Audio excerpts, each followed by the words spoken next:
लोकसभा चुनाव में बाड़मेर सीट सबसे हॉट सीट रही। बता दें कि इस सीट की चर्चा है कि थमने का नाम ही नहीं ले रही है।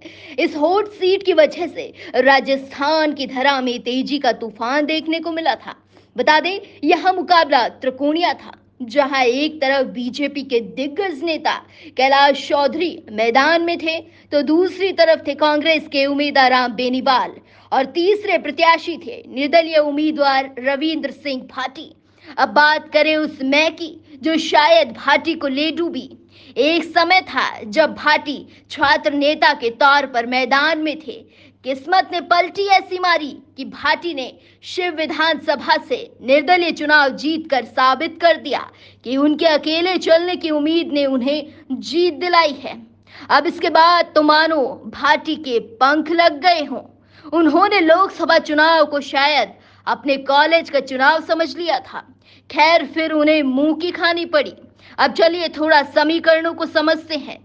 सभी को मालूम है, राजस्थान की इस हॉट सीट से कांग्रेस ने अपनी जीत दर्ज की है, और वो भी एक बेसिक फॉर्मूले के आधार पर। जातिगत वोटों की बात करें तो गणित कांग्रेस के पक्ष में ही रहा है। जीत का तरीका इनका एक रहना ही रहा है।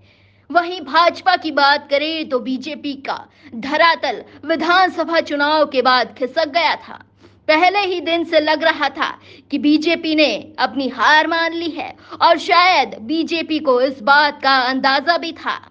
अब आपको बता दें कि कांग्रेस प्रत्याशी उम्मीदवार राम बेनीवाल ने 1,18,176 वोटों के अंतर से अपने निकटतम प्रतिद्वंदी और निर्दलीय प्रत्याशी रविंद्र सिंह भाटी को मात दी।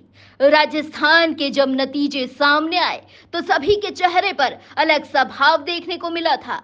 अधिकतर जनता को बाड़मेर सीट के परिणामों का इंतजार था, क्योंकि भाटी ने जिस तरह से जगह जगह अपनी जनसभाओं में लाखों की भीड़ बुलाई थी, और लोगों ने भी बढ़ चढ़कर हिस्सा लिया था। लेकिन क्या भाटी का ओवर कॉन्फिडेंस उन्हें ले डूबा था? कुछ का कहना है कि भाटी ने आम जनता से जो वादे किए उन पे वो खरा नहीं उतर पाए, इसीलिए उन्हें मुंह की खानी पड़ी और नतीजों में उन्हें हार का सामना करना पड़ा। हालांकि उनकी चर्चा है कि थमने का नाम ही नहीं ले रही। कई जगह है उनकी हार की बात हो रही है, तो कुछ उनके घमंड की बात कर रही है।